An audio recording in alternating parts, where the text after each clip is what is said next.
en realidad soy. Bueno, muchas gracias por la invitación.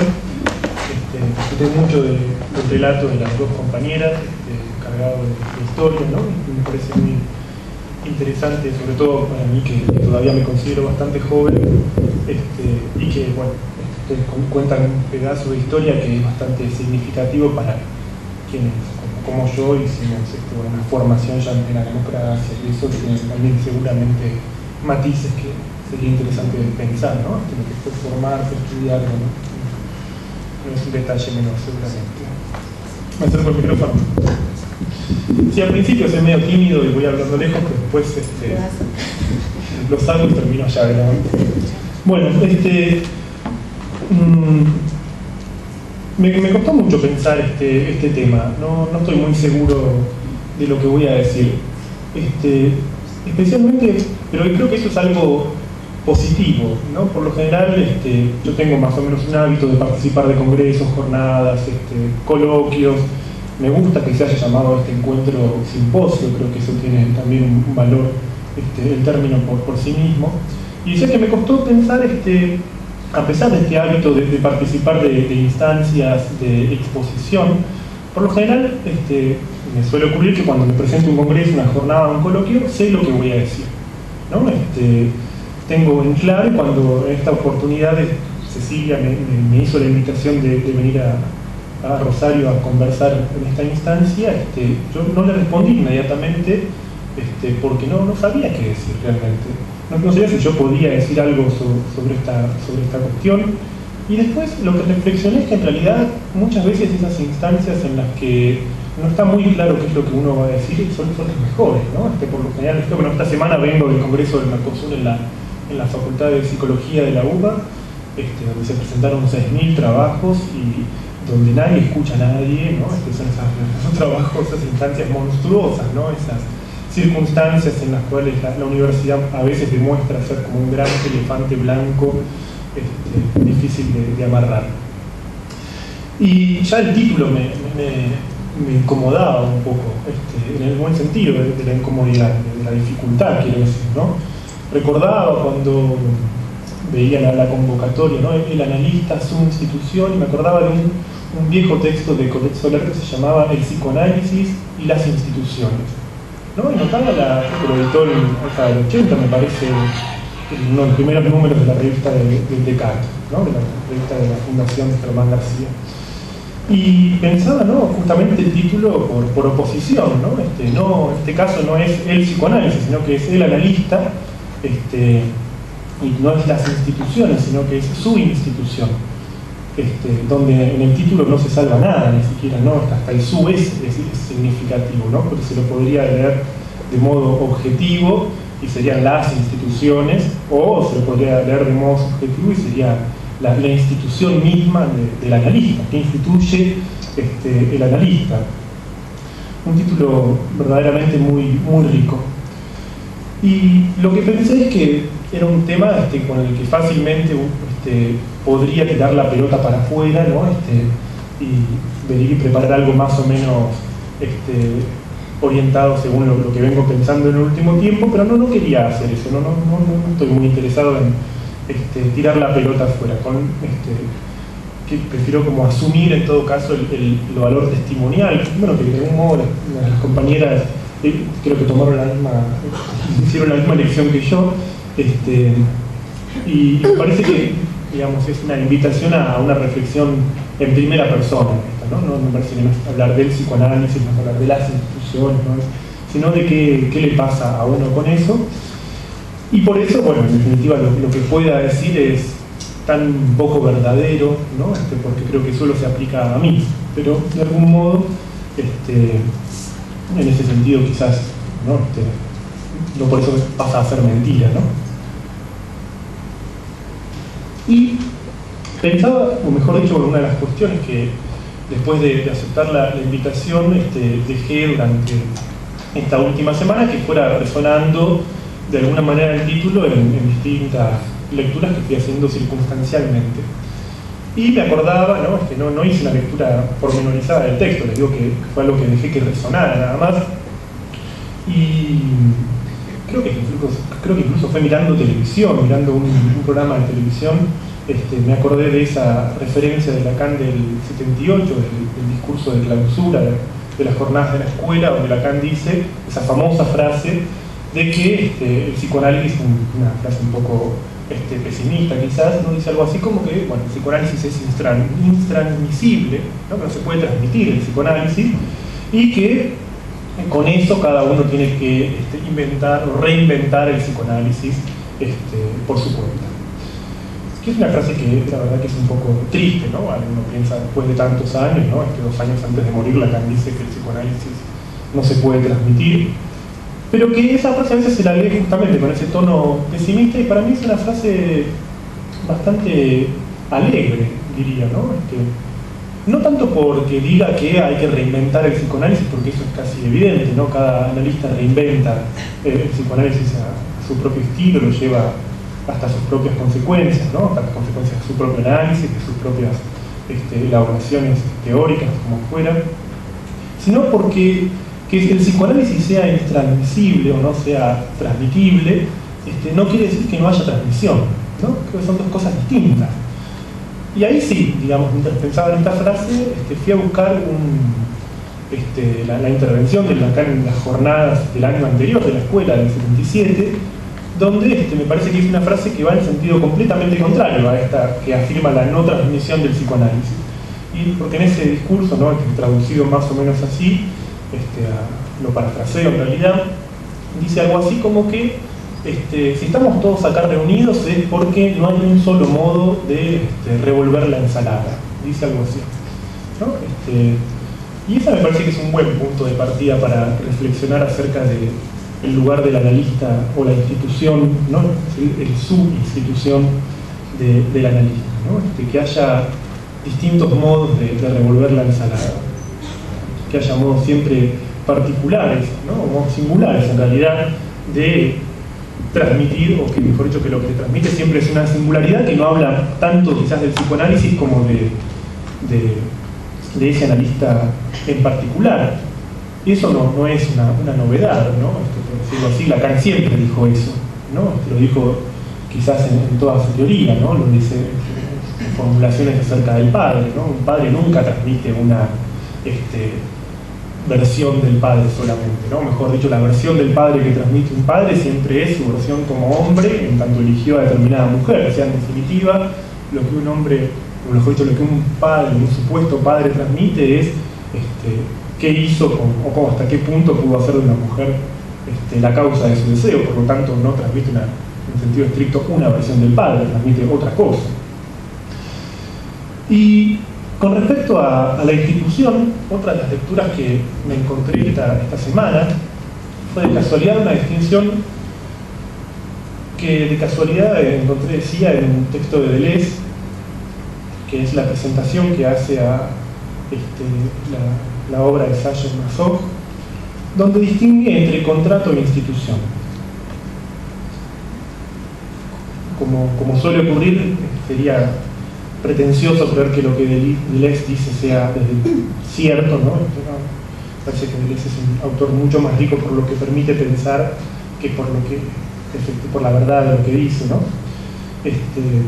Lo digo en el sentido de que seguramente si hay alguien acá especializado en el discurso jurídico diga lo que dice Deleuze es falso, ¿no? Pero bueno, no es lo que importa. Y él distingue entre el contrato y la institución. Lo voy a leer un poquito. Dice, es conocida la distinción jurídica entre el contrato y la institución. El primero supone en principio la voluntad de los contratantes, precisa entre ellos un sistema de derechos y de deberes, no se opone a los terceros y tiene una duración limitada.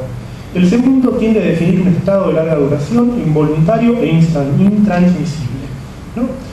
Cuando leí justamente nuevamente esta referencia a lo intransmisible, dije, qué increíble, cómo a pesar de que uno trate de no pensar en algo, ¿no? Algo se piensa en uno. Constitutivo de un poder, de una potencia cuyo efecto es opuesto a los terceros. Pero más característica todavía es la diferencia del contrato y de la institución en relación a lo que se denomina una ley. El contrato es verdaderamente generador de una ley, tanto si esta ley viene a superar como a tergiversar, las condiciones que lo originaron. La institución, por el contrario, se presenta como perteneciendo a un orden muy diferente al de la ley, como haciendo inútiles las leyes y sustituyendo el sistema de los derechos y de los deberes por un modelo dinámico de acción, de poder y de potencia. Y el modelo que da de institución de Deleuze es la Sociedad de Amigos del Crimen de Sade. Me pareció interesante esta referencia, especialmente porque me llevó a pensar que por lo general podríamos pensar que las instituciones psicoanalíticas, ¿no? Están formalizadas en el psicoanálisis de alguna manera por las referencias freudianas del ejército, la iglesia, y quizás eso no es del todo cierto, ¿no? Quizás en realidad las referencias freudianas sirven mucho más para pensar organizaciones, ¿no? Una organización, cómo se organiza un colectivo, pero de acuerdo a esta referencia deleuziana que me parece mucho más rica, eso no tendría que ver propiamente con una institución, ¿no? Especialmente porque Deleuze presenta la institución en términos de lo intransmisible que hace que sin embargo un grupo se junte, ¿no? La pregunta que en este punto se me formulaba a mí es ¿cuál es el lazo social entre psicoanalistas? ¿Cómo se junta un psicoanalista con otro psicoanalista? Y sin duda, si fuera a través del contrato, ¿no? Si fuera de esa agrupación voluntaria, sí, llegaríamos a formas de organización, ¿no? La iglesia, el ejército, algunas posibilidades, algunas versiones de la escuela, la universidad, bueno, en fin. Pero no es propiamente, ¿no? Lo que tendría que ver con el sentido estricto de una institución. En este sentido me gusta, me parece provocadora e interesante esta propuesta de Deleuze de pensar como la institución por excelencia la Sociedad de Amigos del Crimen, de Sade. Especialmente porque me parece que en esa referencia a la sociedad, ¿no? Lleva sociedad de amigos incluso, ¿no? Es extraño, ¿no? En definitiva, eso me lleva, como decía, a pensar algo que por lo general no acostumbro ver, nunca me tomé el trabajo de pensar en profundidad, o sea, esto son por ahí improvisaciones mías, pero tampoco creo que las conversemos demasiado entre analistas, ¿no? Esto es cómo se junta un analista con otro analista, por decirlo así, ¿no? Y tomando esta referencia de la sociedad de amigos, ¿no? Me quedo con ese último término para pensar lo que podríamos pensar o lo que quisiera proponerles como referencias que hacen al reconocimiento de un analista por otro analista cuando no se trata justamente de organizarse, cuando no se trata de estar mediados por un ideal. Creo que los modelos que encontramos en el psicoanálisis al respecto son pocos, ¿no? Uno podría pensar en la comunidad de hermanos, ¿no? Podría pensar pasa que el hermano en el psicoanálisis es más o menos un problema, ¿no? Tanto, no solo en el psicoanálisis, sino en la vida real también, ¿no? No en la ficción solamente, ¿no? ¿Por qué? Porque en definitiva los hermanos para el psicoanálisis son, en la vía más freudiana, es el rival, es el competidor, ¿no? Aquel que también aspira al amor del otro, ¿no? Y en ese sentido por ahí la interpretación lacaniana no es solamente la interpretación edípica del hermano, ¿no? La concepción de Lacan, por ahí más a la altura del seminario 17 quizás, ¿no? Lacan reinterpreta la versión edípica de la fraternidad en términos de segregación, y esa puede ser otra versión de cómo se juntan los psicoanalistas, ¿no? Ya no juntarse en contra de, o no juntarse para ser amados por alguien, ¿no? Esos analistas que se juntan para ser amados por, llamémoslo Miller, Colette Soler, pongan el nombre legal que ustedes quieran. También podríamos pensar en los que se juntan por algún tipo de complicidad, como lo piensa Lacan en el seminario 17 en función de la segregación, cuando piensa la segregación como justamente el todos juntos, pero separados de, ¿no? Analistas que se juntan, ¿no? Precisamente para separarse, para no ser, ¿no? Por algún tipo de complicidad que en definitiva termina siendo una versión nuevamente de el mito de la horda primitiva, ¿no? Ahora ya no nos juntamos solamente para estar bajo el ala de Miller, de Colette Soler o de quien fuere, sino que ahora somos anti-millerianos. Otra versión de cómo podrían juntarse los analistas. En este sentido, como decía, me parece que la concepción de la hermandad no sirve demasiado para pensar cómo se juntan los psicoanalistas. La amistad es un tema que prácticamente yo no encontré en ningún libro. Ahí me puse a buscar, ya cuando sabía de qué quería hablar, dije, voy a buscar. Y no encontré demasiados analistas que hayan hablado de la amistad. ¿no? No sé si acá hay alguno que conozca algo, en todo caso después me dirá. Y sin embargo es una práctica, es un lazo social que ocupa una buena parte de nuestra vida cotidiana. Sí, hay, después me acordaba una referencia freudiana, quizás como suele ocurrir, en Freud está, ¿no? Esa pequeña referencia a las chicas del internado, ¿no? Cuando una recibe una carta, entonces, ¿no? Uno podría pensar la base de la amistad para Freud es la identificación histérica, en definitiva, ¿no? La comunidad de deseo. Bueno, podría armarse una escuela en función de una organización, una institución, lo que fuera, una sociedad en función de un deseo histérico, ¿no? También hay ejemplos que podría nombrar, pero bueno, seguramente eso no llevaría demasiado lejos, ¿no?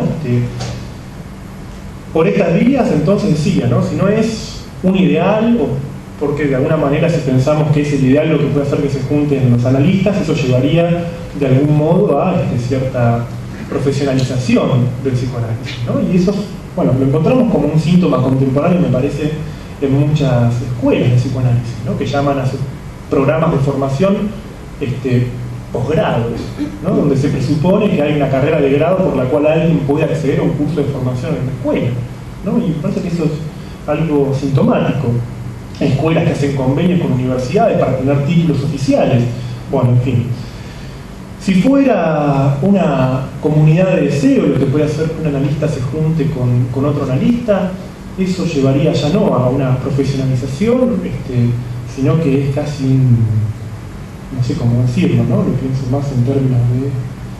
Bueno, quizás como yo soy de un equipo de fútbol que suele perder y tengo un deseo insatisfecho bastante acusado, ¿no? Con respecto al deporte, ¿no? Pienso que, bueno, si fuera el deseo lo que hace, el deseo histérico lo que hace que un analista se junte con otro, eso llevaría a cierta nostalgia que se parece mucho a la de un hincha de Racing, como yo. No va eso muy lejos, ¿no? No sería propiamente, ¿no? El resultado no sería demasiado analítico si futbolizamos el psicoanálisis. La complicidad, la rivalidad, ¿no? La hermandad, ¿eso a qué llevaría? Me parece que en última instancia, ¿no? A pensar en la institución o la agrupación o la forma en que se encuentra un analista con otro a través de algo parecido a un partido político, lo cual es tentador, y de hecho hay agrupaciones de psicoanálisis que se comportan como partidos políticos.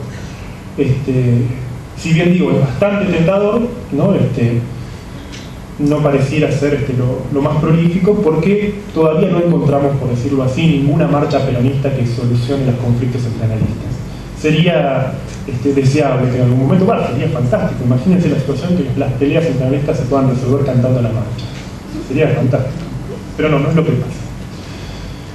En este sentido, entonces, haciendo, me parece, caer estas posibilidades, no es el ideal, no es el deseo tampoco, ¿no? Lamentablemente, no es la complicidad, la rivalidad, no es la hermandad lo que puede hacer que un analista se encuentre con otro analista. Me parece que eso le da realmente un estatuto sintomático a la pregunta por la institución, ¿no? En el sentido, pensando justamente esa palabra en términos de sociedad, ¿no? Dándole la palabra sociedad de amigos, como decía recién, pero dándole también a la referencia al socius, ¿no? Al socio, ese otro que no es un hermano, no es un semejante, que no está pensado en esos términos, ¿no? Sino que para tomar alguna referencia de un libro reciente, no, yo leí recientemente de Juan Ritmo, que se llama Figuras del Prójimo, ¿no? Está más cerca de eso, cómo pensar al otro analista justamente como un prójimo, ¿no? Y no como un militante, no como un, en fin, como, bueno.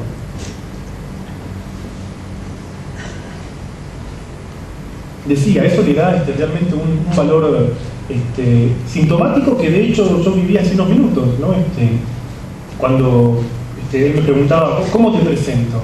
Y ahí yo pensaba, qué difícil la situación, ¿no? Cuando a uno le pregunta, ¿cómo te presento? Che, Luciano, ¿cómo te presento? Y vos decís, ¿sabés mi nombre? Entonces, ¿cómo me vas a presentar? Digamos, ya estamos presentados, pues, ¿sabés mi nombre? Entonces, ahí se espera que uno diga, ¿qué digo? Digo psicoanalista. Realmente hay una vergüenza de afirmarse como yo soy psicoanalista, que resume esta posición más o menos sintomática. Yo la encuentro, por ejemplo, en muchos libros, algunos lo tienen, algunos no ponen, ¿no? Digamos, ponen su nombre, dicen y afirman un título de grado, ¿no? Dicen, bueno, no sé, Juan, lo que sea, y dicen, bueno, doctor en tal cosa, y no mencionan su práctica del psicoanálisis, o ponen al final, practica el psicoanálisis, evitan la fórmula es psicoanalista. Otros ponen Juan X, psicoanalista, ¿no? Como si evitando el es, de alguna manera se, bueno, no dije que soy psicoanalista porque sabemos que no existe ser del psicoanalista, pero bueno, eso no resuelve las cuestiones, ¿no? Evitar fórmulas nunca resolvió cuestiones de derecho, ¿no? Es solamente ponerse de acuerdo con una jerga, no va a la cuestión de fondo.